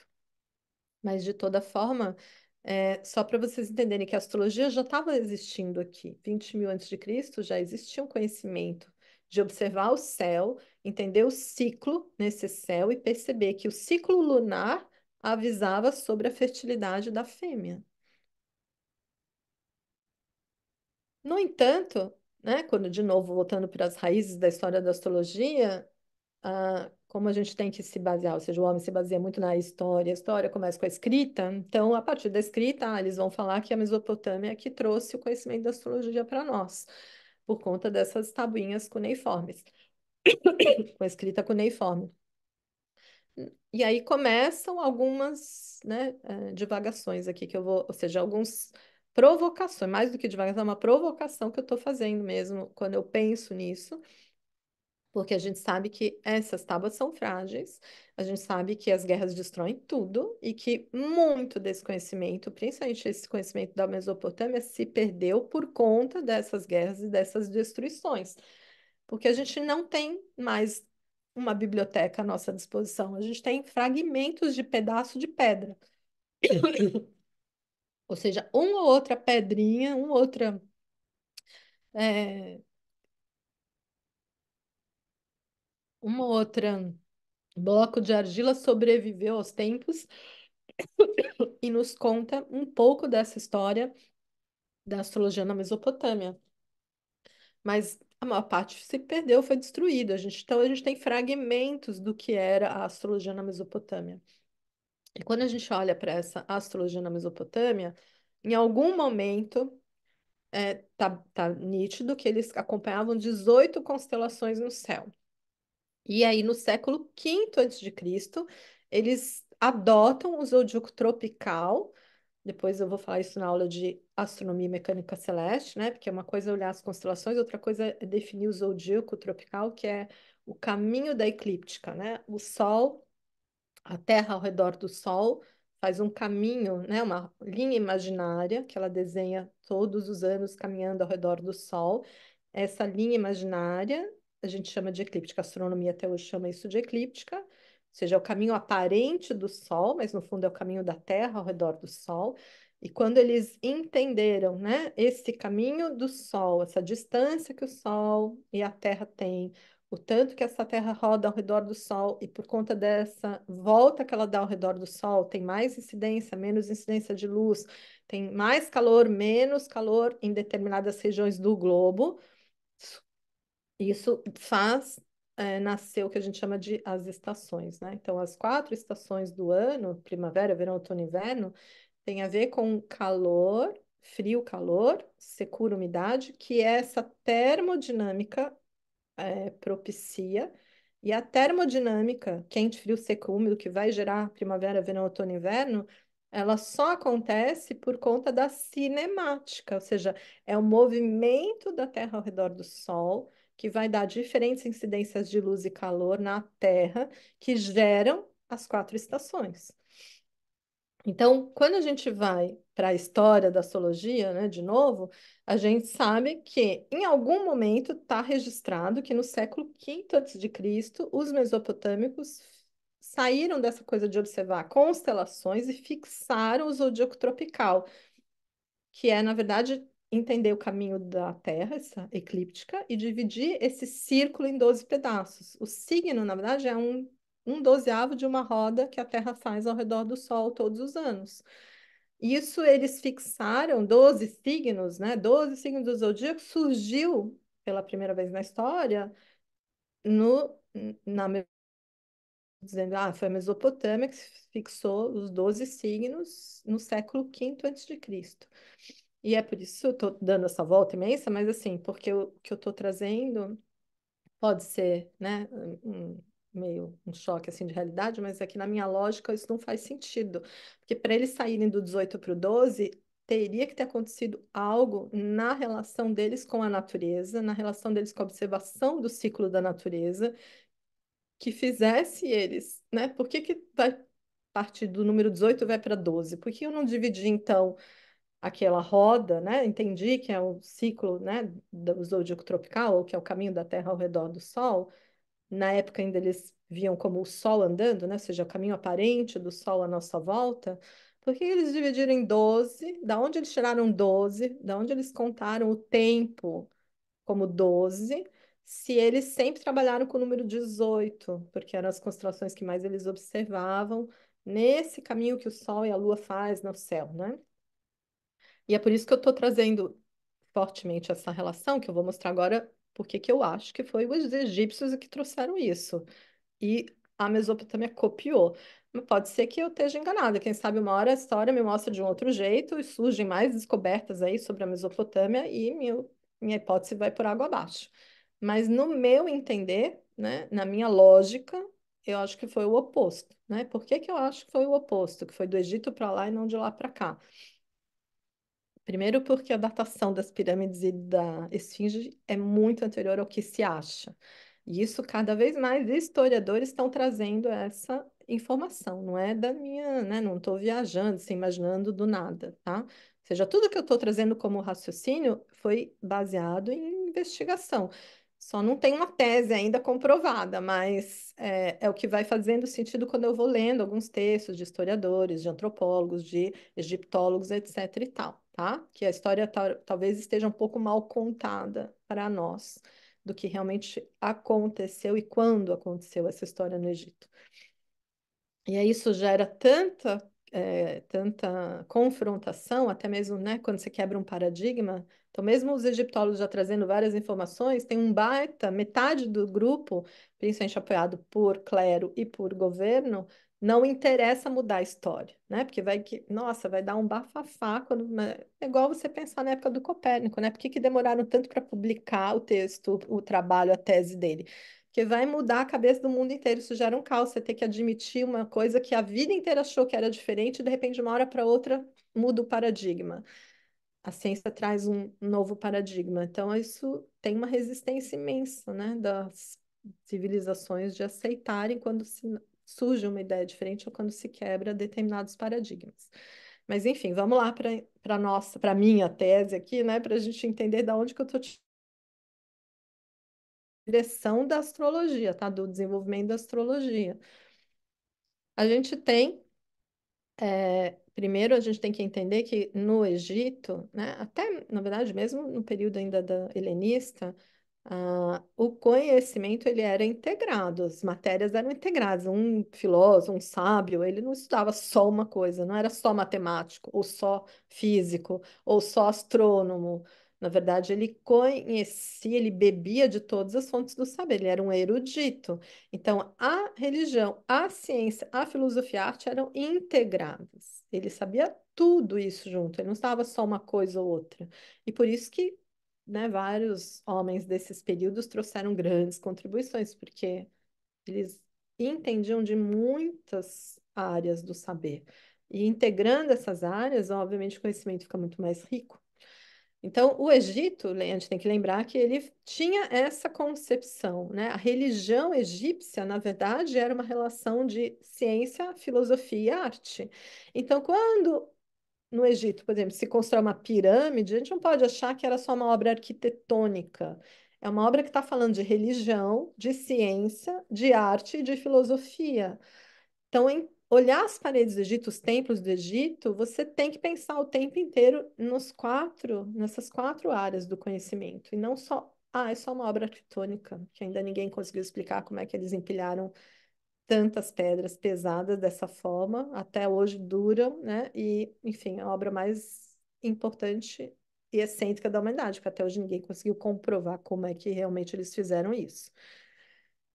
E aí, quando a gente olha para esfinge, né? E isso é uma teoria do Lubitsch, que é um egiptólogo, ele escreve isso na década, imagina, 1900 e pouco, gente, início do século XX.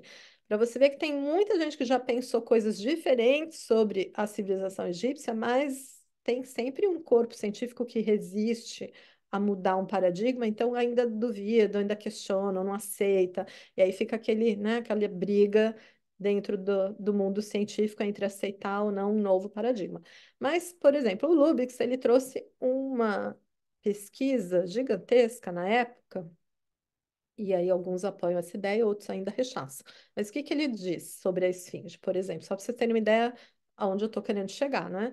Ele diz assim, a esfinge, ela está ali muito antes das pirâmides. E ela está no Egito há muito mais tempo do que a história do Egito registra que ela está.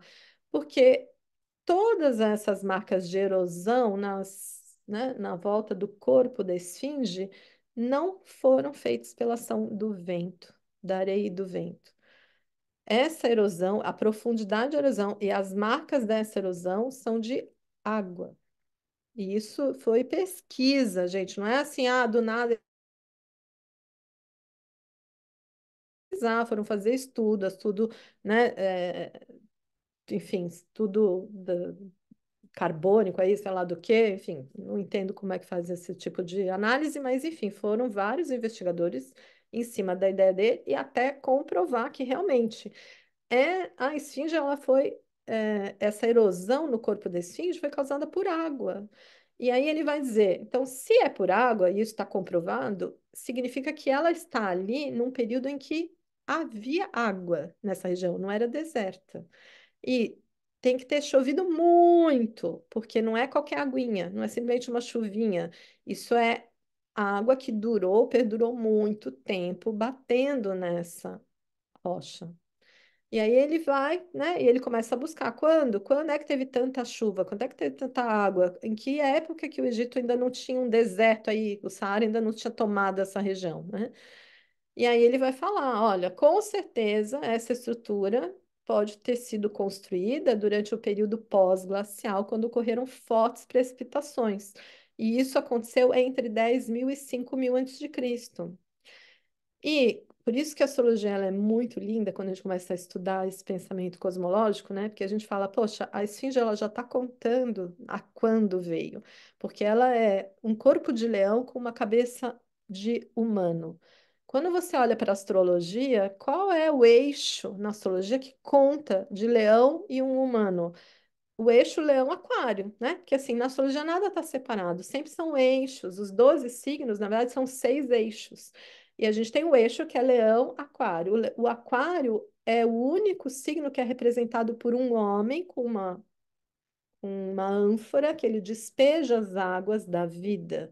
Por isso o símbolo de aquário são duas ondinhas, né? São as águas da imortalidade. Se a gente for para a Suméria, é o mito do Gilgamesh, o homem que está buscando a sua imortalidade. Então, quando a gente pensa que a esfinge está fazendo, né, um eixo, está mostrando o eixo leão-aquário, corpo de leão, cabeça do humano, né, e o aquário é justamente o momento na roda onde esse homem, que era um animal, que é um besta, né, por isso tem tantos animais na roda, Áries, touro, câncer, leão, bababá, são poucos signos que são humanos, mas o homem, né, porque a gente tem gêmeos que são duas crianças, virgem, que é uma moça virgem, ou seja, ela é pura, ela é nova ainda, é uma adolescente, que ela ainda é virgem. e depois chega Aquário, que é o homem, né? E aí com Aguadeiro. Então, o que que a roda zodiacal já está nos contando há milênios, né? Que é um caminho de evolução, uma jornada do herói, de Áries para Peixes. E o signo de Aquário é quando o homem amadureceu enquanto civilização e ele já dominou o seu instinto. Por isso que é a cabeça do humano. Mas a esfinge, ela está falando, ainda tem uma cabeça, razão, tentando dominar um corpo que é bestial, que é o instinto, leão. E quando a gente olha horizonte, né? Tanto que em egípcio eles dizem que chama essa, essa obra, eles chamam de Horemaket, né? Horus no horizonte. Horus observando o horizonte. E aí, quando a gente olha para a esfinge, ela está sempre olhando para a linha do horizonte. A linha do horizonte é onde vão nascer as estrelas, né? As constelações, quando você olha para o horizonte, elas vão girando pela rotação terrestre, a gente vai vendo esse céu subir e descer todos os dias à noite. Se a gente buscar né, olhando para a cosmologia, quando foi que no horizonte dessa região, né, quando é que nascia com o Sol a constelação do Leão? 7.000 antes de Cristo. Então, assim, quase como se ela já estivesse te contando, né? Olha, eu estou aqui desde que eu observava o horizonte e via nascer com o Sol a constelação do Leão.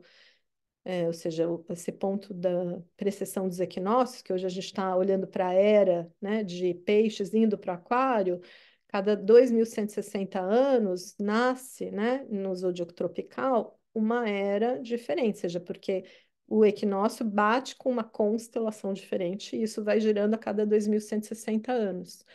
Então, a cada 2.160 anos mudamos uma era. Então, é como se ela já estivesse falando, ó, eu estou aqui desde a era de Leão.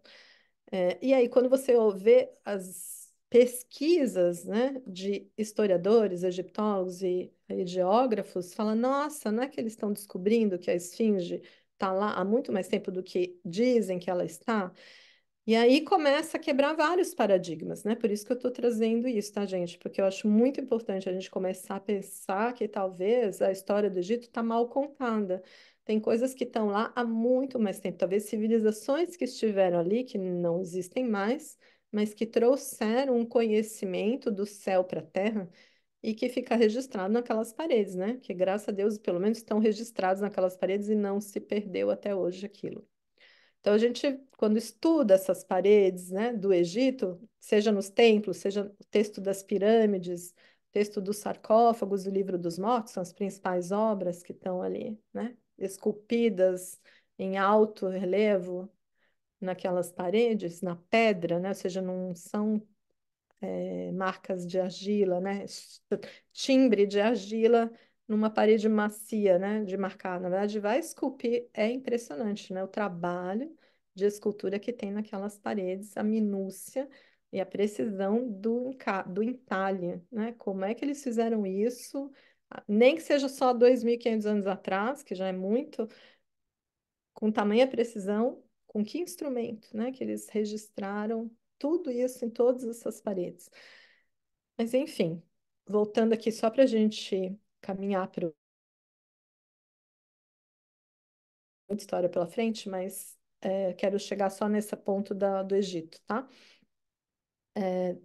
O que que fez eu começar a pensar que pode ser que seja um pouco diferente a história de Mesopotâmia para Egito, em vez de, ou não, Egito para Mesopotâmia, enfim. Os povos todos trocavam influência um entre si, quando um dominava o outro, é claro que muito da sua cultura era inserida na anterior e vice-versa. Então, pode ser uma troca mesmo de conhecimentos entre Mesopotâmia e Egito, e daí tudo isso junto trouxe a astrologia como a gente vê ela hoje. Mas eu estou aqui focando principalmente nesse primeiro período, onde se observava ainda constelações, e até um momento em que vão se fixar um zodíaco tropical, que aí não é mais olhar o planeta passando por uma constelação, eu estou observando o planeta andando pela eclíptica, por esse caminho aparente do Sol. Na verdade, é a rota da Terra ao redor do Sol, e eu já entendi isso. E eu peguei essa rota, esse círculo que a Terra faz ao redor do Sol, e dividi em 12 pedaços. Porque signo é isso, é uma fatia de 30 graus de um círculo imaginário, uma linha imaginária que é por onde a Terra caminha todos os anos enquanto ela dá uma volta ao redor do Sol. Como que um povo foi pensar nisso e por que que eles fixaram em 12 essa roda? Que podia pôr qualquer número, podia dividir esse círculo em qualquer número. Por que que escolheram o 12? Por isso que eu acho que foi o Egito que mais interferiu nisso. E por quê? Agora vamos lá ao ponto principal, né, da apresentação. Primeiro porque quando a gente vai para o Egito, a gente começa a entender a força que é o Nilo, né? O Nilo é o rio que corta o Egito de norte a sul. E a gente sabe que toda a cultura egípcia se desenvolveu em torno do Nilo, porque o Nilo era a vida do povo, né? Porque quando o Nilo enche, ele transborda, e daí ele flui, né? As águas inundam, assim, a região à sua volta e torna aquela terra fértil. Aí eles podem plantar. Então dá para ver nitidamente que ao redor do Nilo você tem uma estreita faixa de verde, né? Ou seja, de terra fértil que é por onde é possível plantar para sobreviver. Porque depois dessa faixa, que é bem estreita, dá para ver aqui na foto, todo o resto é deserto. É, dos dois lados você tem deserto, deserto, deserto. Então, a vida, ela acontece no Nilo. Por isso, os egípcios enalteciam o Nilo, e o Nilo era um deus, Hapi, para eles, né? Porque era o deus que promovia a vida. Que aí a vegetação acontece, eu posso plantar, vou colher, vou comer e vou sobreviver. Então, toda a cultura egípcia se desenvolvia em relação ao Nilo. E aí, o ano para eles acontecia dividido em três momentos, por conta do Nilo, né? Que é de junho a setembro, quando o Nilo enche e transborda. Depois tem Peret, ou Peret, não sei como é que fala direito, que é o momento do crescimento cultivo, ou seja, aí o Nilo dá uma baixada, aquela terra foi inundada, ela tá úmida, fértil, aí eu posso plantar, né? Daí eu cultivo aquelas terras. E depois tem o momento da seca, né? Aí o Nilo abaixa ainda mais, e aí é o momento de colher. Agora eu posso colher. Quando eles não estão colhendo, eles dividiam tempo na construção dos templos, no monumentos para agradar os deuses, para que sempre venha, né, um transbordamento aí da água, a vida seja fértil, eu possa plantar, colher e a vida renascer. Então, é, esta relação de observar os períodos de cheia e de vazante do Nilo, que davam a condição de sobreviver numa região seca, árida, onde nada floresce, não tem vida em lugar nenhum, só numa estreita faixa de terra, né? É que deu para os egípcios a divisão de um calendário. Então, o calendário egípcio, que é de 3.000 antes de Cristo, ele foi dividido de acordo com esses três períodos do ano. Então, era um calendário que acontecia de acordo com as cheias. Então, eles perceberam.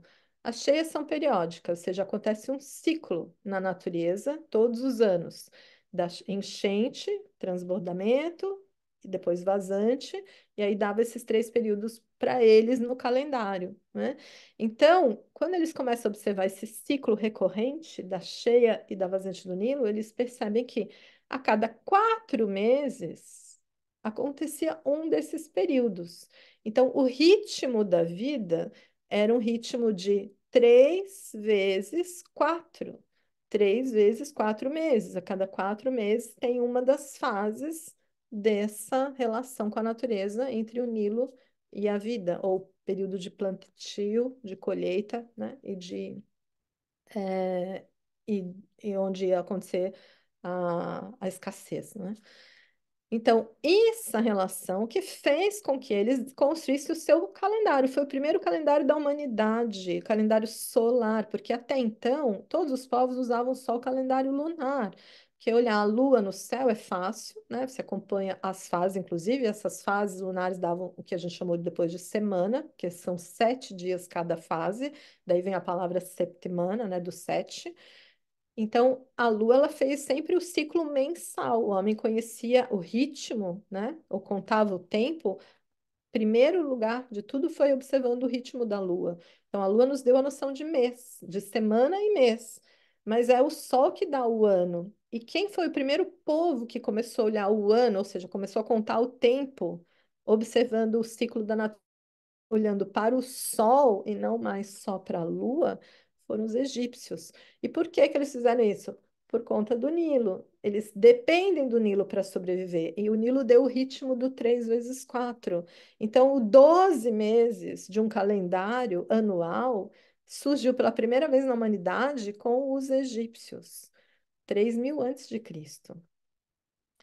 E, obviamente, eles também começaram a perceber que a cheia do Nilo coincidia sempre com o nascimento heliacal de uma estrela, que é a Sírius. Ou seja, uma vez ao ano, quando nasce o Sol nasce junto com Sírius.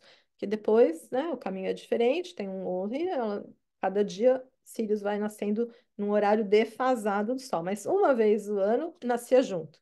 Aí eles entenderam esse ritmo, né, daí do nosso planeta, da relação Terra-Sol e depois Sol em relação a Sírius, que é a alfa da constelação do Cão Maior.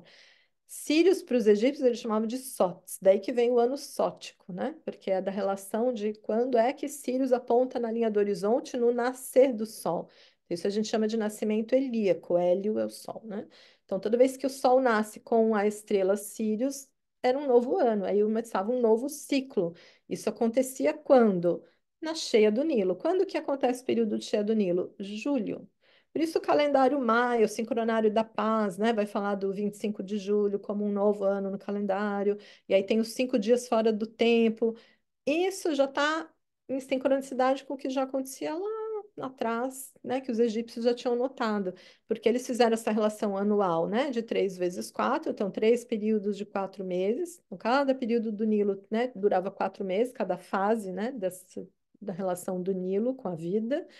E aí, então, eles contaram o tempo a partir observando o Sol como 12 meses solares para um calendário anual.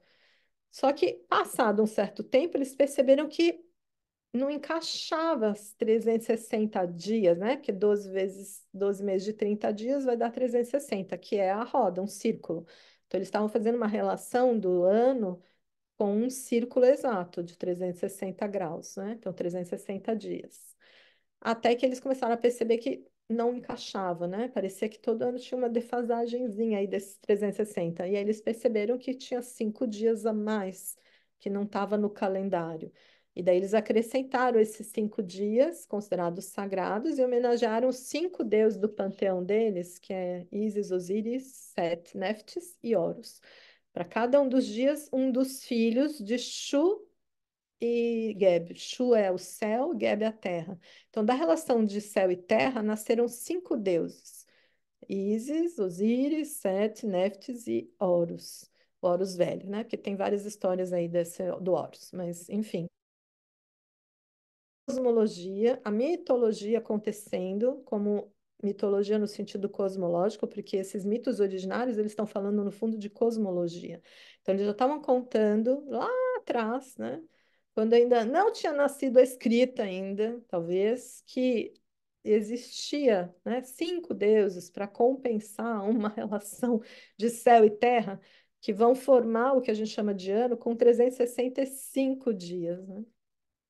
E aí viram os dias epagômenos para os gregos, que eram esses dias fora do tempo. Então, eu tenho os 360 mais 5 dias fora do tempo, que é o que o Sincronário da Paz trabalha hoje, por exemplo, né? Essa relação. Tudo isso eu não tirei da minha cabeça, tá, gente? Eu tô tirando, tô trazendo aqui as evidências. O que eu tô tirando da minha cabeça é que foi provavelmente por conta desse calendário que surgiu 3.000 antes de Cristo, em que lá no Egito se fixou o 12, esse número que depois a gente vai desenhar o mapa sempre com o número 12, 12 signos, 12 casas, etc. Porque os outros povos antes dos egípcios olhavam para o céu e olhavam muito mais constelações do que apenas 12, ou não tinham fixado ainda esse 12. Aí a história vai dizer, não, a Mesopotâmia fixou isso no século 5 antes de Cristo. Tá bom, sim, Mas por que será que ela fixou o número 12 no século V em relação a quê? Sendo que a cosmologia ela estava inserida na religião e na cultura do povo. Uma coisa não estava separada da outra. Então, para ter sido os mesopotâmicos que decidiram fechar um ciclo, né, perceberam o ciclo do Sol com 12 meses solares, eles tinham que ter notado isso na natureza. E nada, não tem uma relação, sabe, tão forte quanto no Egito, de você entender por que que eles contaram o tempo em 12. Esse é o ponto para mim, né? Que faz, eu acho que é ao contrário essa história. Além do que, vamos um pouquinho mais longe, né? A gente tem que lembrar que se religião, ciência, arte, filosofia estão tudo junto, naquela época tudo era junto, e a gente está falando, poxa, no Egito. 3.000 surge o calendário, 12 meses, 3 vezes 4 períodos, que tem a ver com a enchente do Nilo. Aí, 2.600, ou seja, um pouco depois, o Djoser vai construir Saqqara, que é essa pirâmide escalonada, a primeira pirâmide escalonada da humanidade. Quando a gente vai olhar as pirâmides escalonadas, que a gente chama de zigurate, lá na Mesopotâmia, elas foram construídas entre 2.000 e 2.200 a.C., ou seja, muito depois da pirâmide do Egito. Então, eu vou dizer, acho que é mais fácil a Mesopotâmia ter se inspirado no Egito para construir os seus zigurates do que o oposto, concorda? É meio lógico, né? Porque as obras aqui no Egito obras arquitetônicas da Mesopotâmia no que diz respeito ao observatório astronômico, tá? Pode ser que de outras histórias não seja assim. Em outros tipos de arquitetura pode ter sido uma história diferente, mas pensando em construção de zigurate, observatório astronômico, eu acho mais fácil pensar que foram os mesopotâmicos que imitaram os egípcios e não o oposto. E mais um, né, o último argumento, antes da gente encerrar, se essa história, né, se a ciência, a religião, a arte e a filosofia eram integrados nesse período, e por muito tempo eram vistos, né, esse conhecimento sempre integrado, as coisas não eram separadas, principalmente no Egito, a gente tem que entender que o que que eles estão contando quando eles constroem uma pirâmide, mesmo que seja uma escalonada. Eles estão fazendo uma arte num formato tetraédrico. O que que é uma pirâmide? Que depois do mundo inteiro vão desenhar, né? A gente tem um quadrado, ou seja, uma base, né? Que é de 4 lados, a figura do quadrado, que dá estrutura, estabilidade e limite. E as paredes, né, as laterais, são triangulares, não é? Então a gente tem o 3 e o 4. Toda pirâmide é uma relação do número 3 com o número 4. Por isso, eu não acho, né, assim, na minha cabeça, só pode ter nascido no Egito essa relação de fixar 12 signos, né, dessa relação da órbita da Terra ao redor do Sol, ou seja, de pensar esse ciclo anual do Sol com a Terra e resolver dividir isso em 12. E as obras arquitetônicas no Egito estão me contando o tempo inteiro isso, porque se nada ali estava separado, eles teriam que estar construindo arquitetura, né, uma arte que representasse a sua filosofia de vida. A filosofia deles era o Nilo, é a vida que nasce em 3 momentos de 4 meses cada. Então é a relação 3 e 4, que quando a gente bota a filosofia por detrás, fica muito mais bonito de se entender, porque todas as outras filosofias da humanidade vão trabalhar a percepção do ser humano dividido em 7 partes, 7 corpos sutis. Então, a gente tem os 3 ritmos e os 4 elementos que na astrologia vão imperar para a gente compreender os signos e as casas. Todos eles vão fazer parte de um ritmo e um elemento. São 3 ritmos e 4 elementos. Quando a gente vai para outras culturas, todas elas que trabalham no número 7, né, a gente vai entender o que que são esses 3 ritmos, que para muitos vão ser chamados de tríade superior, e a tríade superior pode Osíris, Ísis e Horus. Para outros lugares vai ser Odin, Fedra e Thor. Para outros vão chamar de Pai, Filho e Espírito Santo, talvez. Para os celtas, né? Cada povo da humanidade colocou uma trindade superior para explicar a criação, né? No fundo, é um princípio masculino, pai, com um feminino, que trocaram a mulher pelo Espírito Santo, né? A pomba, para não falar que era um feminino, e gera o terceiro, que é o filho, que a partir do número 3 tudo se cria, né? A criação era sempre explicada na trindade. E essa trindade superior se conecta com o quaternário inferior, que na astrologia a gente vai chamar de os quatro elementos, fogo, terra, ar e água. E para cada cultura da humanidade, eles deram nomes diferentes para esta mesma formação. Então, se eu fosse olhar a cosmologia egípcia, eles vão chamar de Aton, Shu e Tefnut, como a tríade superior, ou seja, quem é que cria tudo, né? Foi Aton, ou Aton-Ra, o Sol criador, que teve dois filhos, Shu e Tefnut, o ar e a umidade, e a relação dos três propiciou todos os seus filhos. Se eu for para o hinduísmo, eles vão dizer que Brahma, respiração de Brahma, com Vishnu, que é o mantenedor, e Shiva, que é o destruidor. E tudo no universo vai acontecer a partir da relação de Brahma, Vishnu e Shiva. E por aí a gente pode ir para N, qualquer religião vai explicar com nomes diferentes a mesma coisa, né? Se a gente linka isso, né, dentro da astrologia, a gente está falando que o céu e a terra se conectam sempre nessa relação de 3 e 4. Por isso o mapa é dividido em 12, por isso a roda zodiacal são 12 signos, por isso depois vão ter 12 casas terrestres, 12 astros, que não são só planetas, né? A gente bota outras coisas no mapa além de planetas, mas você fecha o tempo inteiro esse número 12 para falar de uma relação macrocósmica com o nosso ser humano, que é o microcosmo dentro desse universo. Então, quando eu pego 4 e somo com 3, eu encontro o número 7. É a nossa relação do microcosmos, é a nossa relação como ser humano imerso nesse grande universo. Então, a gente vai perceber 7 chakras. A gente sabe que a gente tem mais outros chakras no nosso corpo, mas quais são os principais, ou que dão a nossa coluna vertebral, né, de fluxo de energia do céu para a terra? Então, são os 7 chakras principais. Ou 7 cores visíveis. Por que que nossos olhos só enxergam 7 espectros da luz?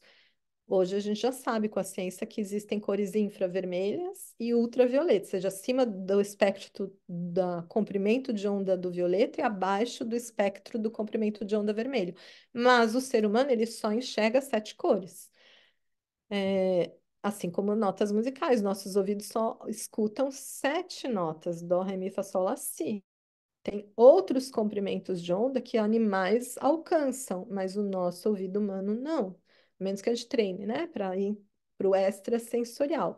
Quando a gente está falando do ponto de vista da matéria encarnada nessa terra, aí a gente limita a percepção e fica só vendo 7 cores e ouvindo 7 notas. Por isso são 7 planetas vistos a olho nu. Existem muito mais astros no universo, milhares de estrelas, constelações, galáxias. Blá, blá. Por milênios, os nossos olhos só viam 7. Porque, na verdade, por isso que trabalha-se, e por muito tempo se trabalhou astrologia só com 7 planetas, porque eram os vistos a olho nu. Sol, Lua, dois astros, Mercúrio, Vênus, Marte, Júpiter, Saturno. 7. Esses são os astros principais. Esses dão conta de explicar a relação do céu com a Terra para nós. Além de Saturno, que a gente estuda na astrologia, claro, contribui um monte, conhecer além, mas não é fundamental. Urano, Netuno, Plutão, asteroides, pontos sensíveis, tudo agrega, né? Mas para um ser humano que quer se compreender, compreender sua relação desse céu com a Terra e o seu lugar no universo, se você estudar os 7, você já dá conta de muita coisa, né? Assim como os 7 dias da semana, é o ritmo do nosso microcosmo. Agora, se eu pego o 4 e multiplico no 3, aí eu tenho o 12, que é o padrão macrocosmo. Por isso que a astrologia ela faz o tempo inteiro essa relação do 3 e do 4. E por isso que eu digo que eu acho que foram os egípcios que nos deixaram esse legado, porque nada mais forte do que aquelas pirâmides, aqueles tetraedros e aquele Nilo para nos contar desse ritmo de 3 com 4, para a gente perceber a natureza nessa relação de 3 com 4, que vai dar, né, milhares de desdobramentos. Mas O 3 vezes 4 dá o 12, que é esse modelo macrocósmico de desenvolvimento do ser humano. Quando a gente se conecta com os 12 signos, né? Podiam ser 13, 14, 16, por que que ficaram 12? E desde o século V a.C. é registrado como do Mesopotâmia. Mas, enfim, né? Aqui eu estou falando, olha, gente, para mim é bem antes. Em algum lugar foi os egípcios que passaram esse conhecimento do 12, talvez os outros povos começaram a se conectar com isso. Pode ser que eu esteja falando uma heresia, se não seja nada disso, né? Então, se foi de lá para cá ou de cá para lá, também é o que menos importa nesse momento. O importante é que em algum momento esses povos perceberam a relação, porque a filosofia e a cosmologia e a ciência e a religião estavam integrados, então tinha que fazer sentido com o ciclo da natureza. Uma coisa não podia estar dissociada da outra. E eles começaram a perceber esse ciclo no 12. E aí, 12 signos, 12 meses solares. Depois vão vir os 12 apóstolos que seguiram Jesus, podia ter sido 20 mil, né? Então, assim, nada nada é por acaso, né? Na verdade, está falando de os 12 apóstolos, cada um é um signo, ou seja, são 12 personas, 12 modelos arquetípicos, aliás, mais do que personas, né? Que representam toda a humanidade. Toda a humanidade se encaixa nesse modelo que eu posso chamar de signos, posso falar, ah, são os 12 apóstolos, eu posso falar é o ciclo da natureza em 12 meses solares. Eu posso ir para a Grécia Antiga e falar, não, são 12 deuses do Olimpo. Eram 12 deuses no Olimpo. Cada um representa um arquétipo que a gente faz uma associação direta com cada signo zodiacal. Ou os 12 imãs do islamismo. Por que que será que no islamismo eles resolveram também fixar 12 os imãs deles, né? Podiam ser 13, 14, né? Ou seja, de novo, olha o quanto a cosmologia, entender o céu, entender essa relação dos ciclos da natureza, conta e dá conta de explicar o desenvolvimento da sociedade e de todo o resto que vem a partir disso. Então, até mesmo, por exemplo, as sátrapas, né, no Irã, os feudos na China, naquela época eram sempre 28. Por que 28? Porque esse é o ciclo da Lua. O Oriente ele se baseia muito mais na energia do ciclo lunar e o Ocidente fixou mais o ciclo solar. Por isso são antagônicos e complementares. Então, a China, todo o período feudal é dividido em 12, em 28 feudos, porque são 28 passos o caminho da Lua, do ciclo da Lua ao redor da Terra que dá um mês, né? Então, 28 dias fechou um ciclo, 28 dias fecha um ciclo. Então, a sociedade, a sociologia se desenvolve a partir da cosmologia. E aí, as sociedades eram divididas em 28 feudos, depois em 28 sátrapas, 28 comandantes do exército, não sei das quantas, né? Porque essa relação de cosmologia e sociologia ainda era integrado até um certo momento da história onde começa tudo a ficar dissociado e separado e a gente não entende mais nada. E hoje a gente olha para o céu e nem sabe por que que funciona a astrologia, né? Tem gente que ainda acha que é por crença, porque eu acredito. Não precisa acreditar, é só testar. Por último, né, só como último argumento para defender que eu acho que são os egípcios que trouxeram esse número 12 para nós como um padrão, né, para a gente pensar o padrão macrocósmico do homem com a natureza e com esse universo. A hora, gente, foi originalmente definida no Egito também como um 12 avos do tempo. Essa divisão duodecimal do tempo, né? Então tem um ritmo do sol nascer até o sol se pôr. Quem decidiu, né? Quem percebeu e resolveu, vamos dividir isso em 12 pedaços e chamar cada pedaço de hora, foi, foi lá no Egito também. Então o 12 estava muito presente para os egípcios para achar que foram outros povos que resolveram fixar 12 signos, entende? Muito bem. Já estamos no nosso horário, então não vou ir além. Deixa eu dar uma pausa aqui no compartilhamento. Terminamos a fase astrologia no Egito, quer dizer, ainda tem mais um pouquinho, mas vou abrir aqui para encontrar vocês. Hum, porque. Ah, peraí. Por que que eu não estou vendo vocês? Tá. Vou abrir aqui para dúvidas, perguntas, enfim, alguém quer colocar alguma coisa antes da gente encerrar essa aula?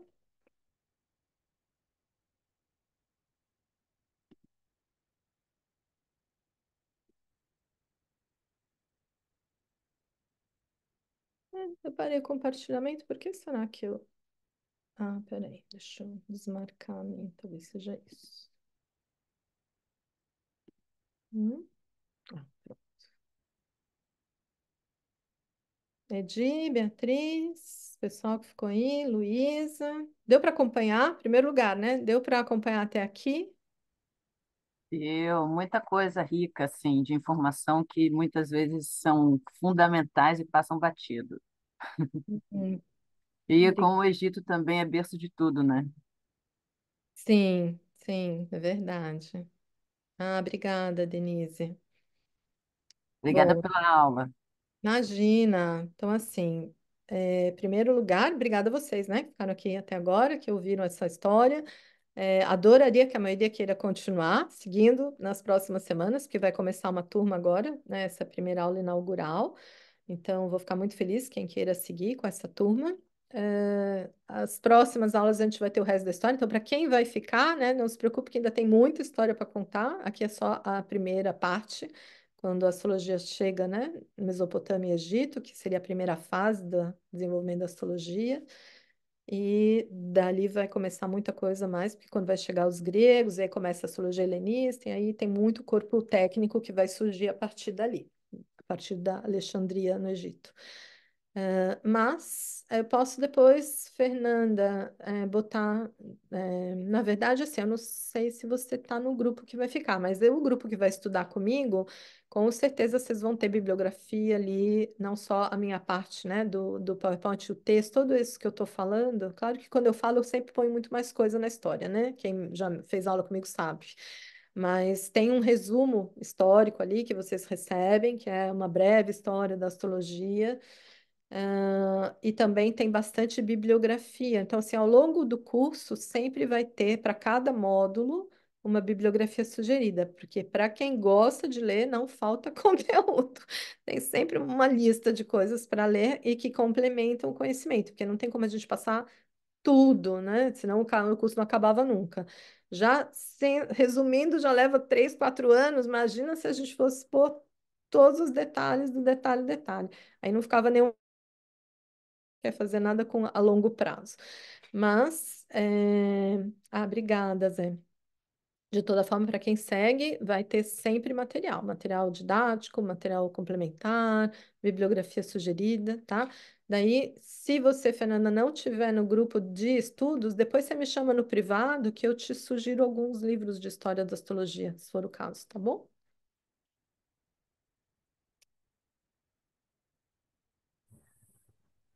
Ah, obrigada.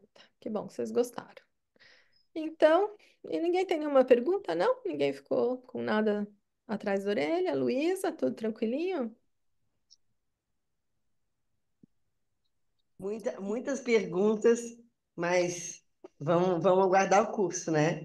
Muita informação, muito conhecimento teu, e assim, nossa, é inacreditável perceber o quanto você deve ter estudado, né, nesses anos todos, para poder passar para a gente isso tudo, e a gente sabe que isso é o mínimo de tudo que você ainda tem para passar. Eu estou super animada para fazer o curso, e assim, nossa, muito. Muito empolgada mesmo. Gratidão, Dani. Ah, Amém. mas obrigada, Flor. Obrigada, eu fico feliz. Ah, então tá. Então, se ninguém tem nenhuma pergunta, então só posso agradecer vocês terem ficado comigo até agora. Espero que a maioria queira continuar. Quem tiver alguma dúvida ainda, caso alguém aqui veio assistir aula só para pensar, será que eu faço curso ou não faço? Se alguém tiver alguma dúvida, depois queira me chamar no privado, fico à disposição, tá? Para elucidar qualquer coisa. Quem estava em dúvida, espero que tenha se decidido agora e siga conosco, tá bom? Quinta que vem tem mais. Daí a gente se encontra nesse mesmo canal aqui, tá bom, gente? Então, muito obrigada pela presença. Obrigada, bom te ver, Beatriz. Igualmente, querida, um beijo. Tchau. Beijo para vocês. Tchau, Boa gente. noite. Tchau, tchau. Tchau, tchau, Edi. Bom te ver também.